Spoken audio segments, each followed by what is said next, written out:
أعوذ بالله من الشيطان الرجيم بسم الله الرحمن الرحيم الحمد لله رب العالمين الصلاة والسلام على سيدنا ومولانا أبي القاسم محمد۔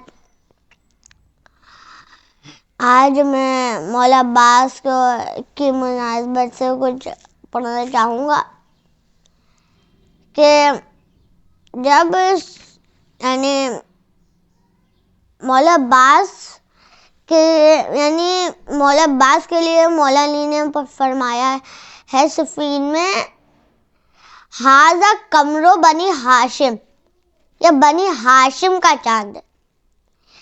جس گھر میں ایک خوبصورت ہو، ایک خوبصورت ہو اور سارے اتنے خوبصورت نہیں ہو، تو سارے القاب اسی کو ہی دے دیتے کہ یہی چاند ہے، یہی سورج ہے، یہی ستارے۔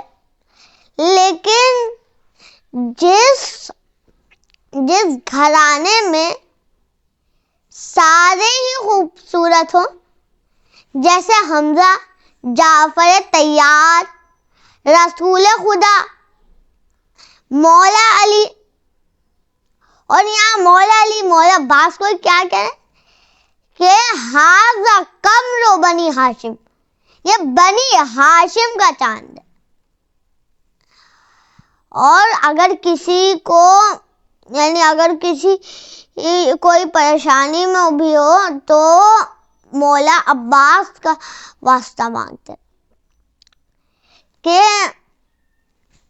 سید محسن الحکیم سب جانتے ہی ہوں گے، یہ مسلمانوں کے علماء میں سے ایک بڑے علماء ہیں۔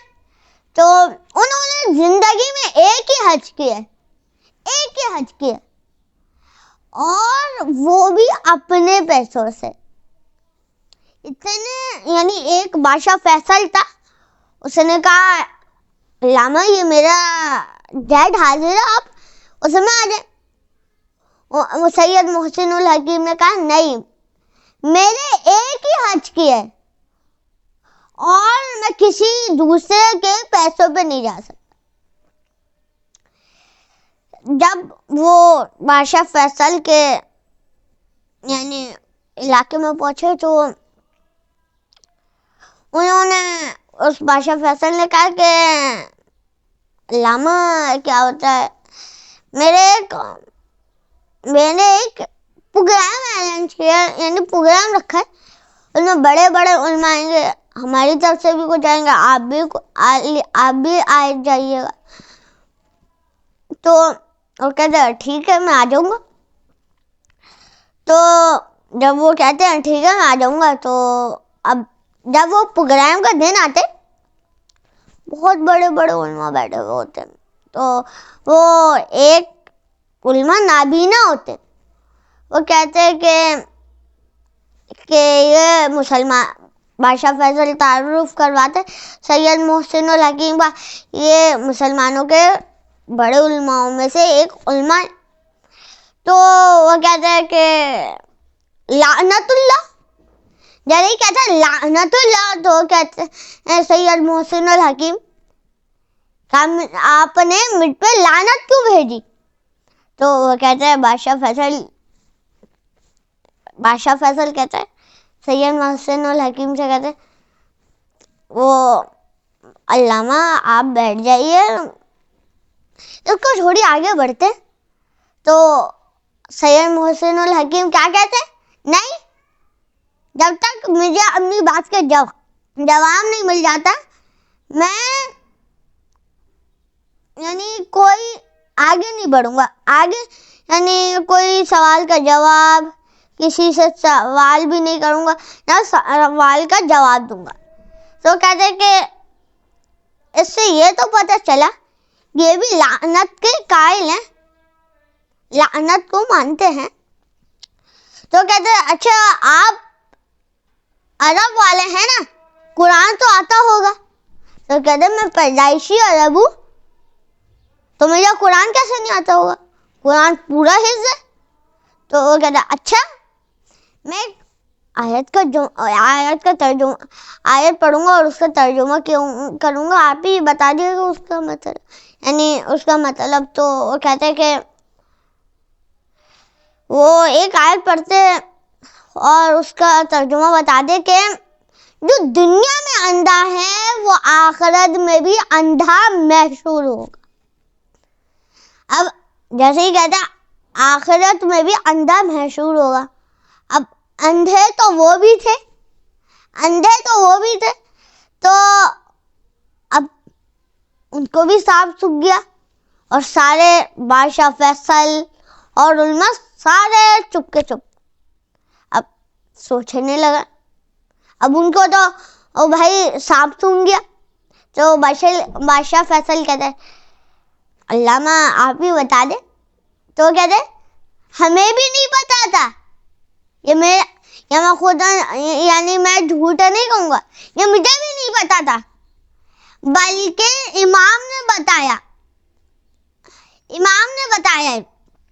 تو وہ کہتے کہ امام نے بتایا کہ جو دنیا میں علی کی ولایت کا اندھا ہوگا وہ آخرت میں بھی علی کی ولایت کا اندھا ہوگا.